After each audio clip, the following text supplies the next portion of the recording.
Welcome back to Woodruff Woods. Hey, today I'm going to restore an old tool. I got this at a yard sale. Actually, a friend of mine was moving from Pennsylvania to Florida, and I went out to his house and he had just boxes of stuff he was getting rid of. And so what I did was I bought one of those boxes for like 20 bucks. There's a couple of tools in there that I wanted. At the bottom was this hatchet or axe or whatever you'd like to call it. I actually think this is, I think it's called a roofer's hammer. I'm not sure. I know some people call them rigging axes. Not really sure why that is. But anyway, as you can see, this has been kind of put back together a few times. There's some flooring nails, I believe that's what they are, holding this together. So we're going to take this off.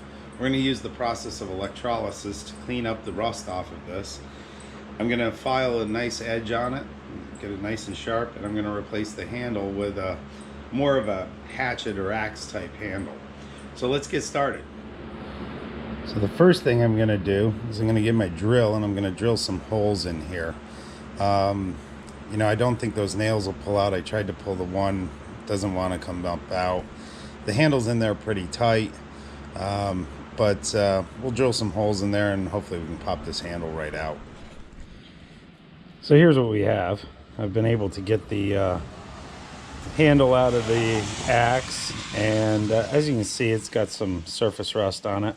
So what we're going to do is we're going to use this pail of water. I'm going to put some baking soda in there. I'm going to take that old file, which is not really in good shape anymore, and I'm going to hook a transformer to it. I'm going to hook the positive to the file, which will serve as a sacrificial piece of steel, which will attract all the rust as I hook the negative to the axe handle.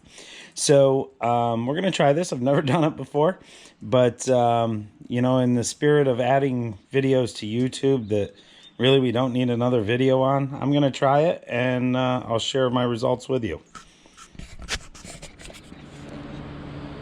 So I've put some baking soda in here, and I'm just going to use my sacrificial piece of steel to fully dissolve all of the baking soda in there.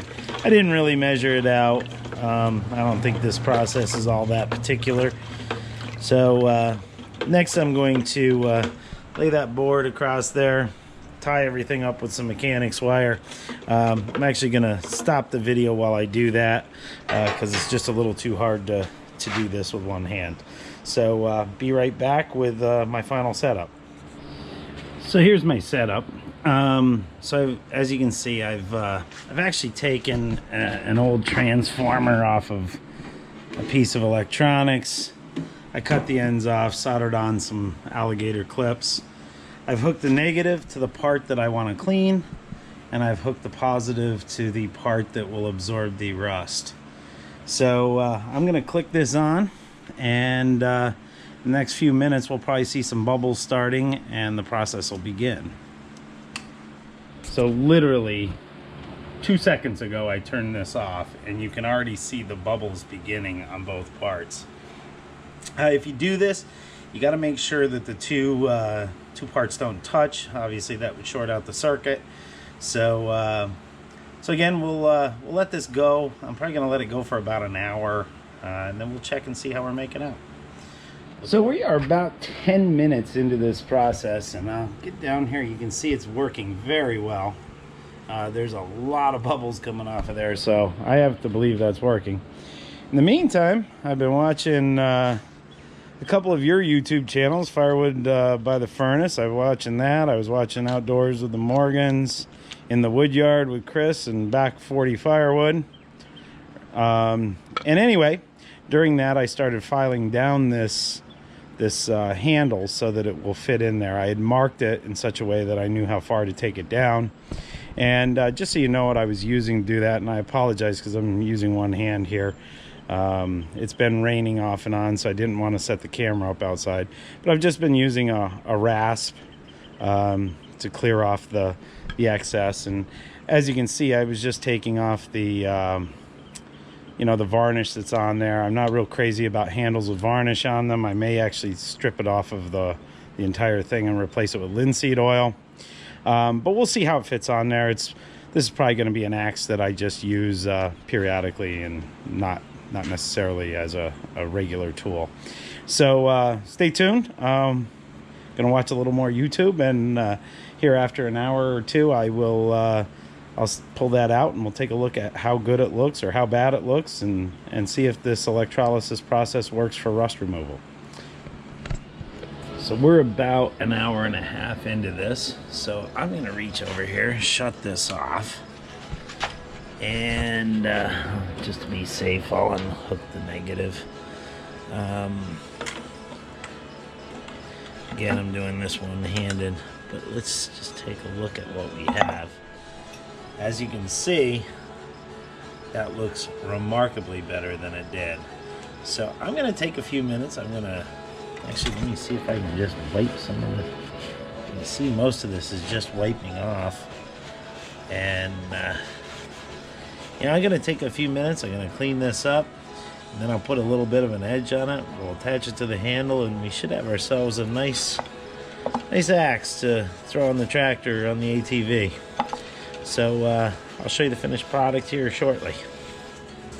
So I wanted to take a moment to show you how we turned out here after I cleaned this up a little bit. If you look, I now know for sure that this is a Craftsman.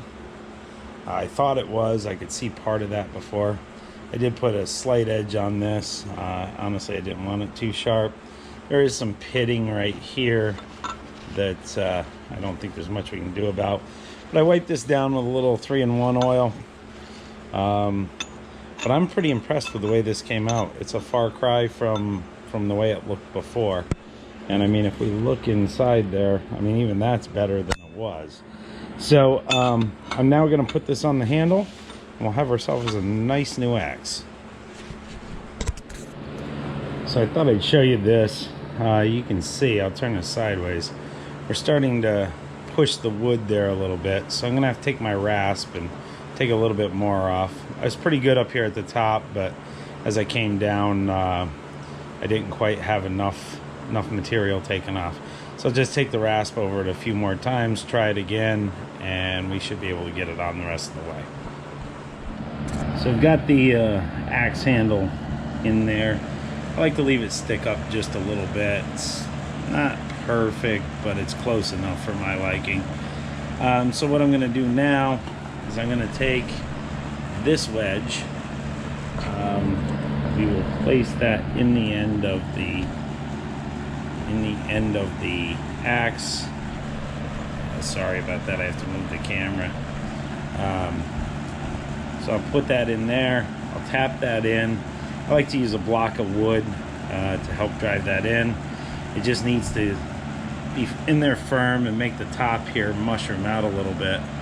And then this particular handle came with these two metal pieces that will drive in on the end, and this project will be complete. It's looking pretty good. So something I failed to mention, when I put that wedge in, I actually stuck a little bit of wood glue on it. I don't know if it helps any. I mean, it's in there pretty tight. The other thing I did is I cut the excess off with a hacksaw, and then I just took a sander and I just touched this up to make it look nice. But if I bring this in close, let me try to get the lighting right, you can see it almost looks like it's all bonded together. So nice fit there. I'll trim up that little bit on the edge where the wedge kind of rubbed the edge, and I'll stick those two wedges in there, those metal ones. You put those in at an angle. I'll show you that in the final product. So there you have it. Put those wedges in there. So basically the first wooden wedge applies pressure in the way I have this oriented north and south, and the two metal wedges provide east and west pressure. You might be able to see if I hold this correctly. There's a little bit of a mushroom on the top. This head will be on here for years. Picked this handle up off of Amazon. As you saw, I had to trim the head a little bit, make it fit. But all in all, pretty happy with this. You know, I took something that probably was going to get thrown away, and you know, I am able to use it again. It'll probably provide me years of use, and instead of ending up in a landfill, it's ended up with a new life. So pretty happy with the turnout. Hopefully you found something in this video useful. Frankly, YouTube doesn't need another video on how to install a handle or how to do electrolysis, but I thought this may be good for my viewers that maybe haven't found some of these along the way. Thanks for watching, and you know, if you do like what you're seeing in these videos, I ask you to you know, subscribe, like, and you know, share them with your friends if maybe that will help them out as well. Thanks for watching. I'll catch you next time.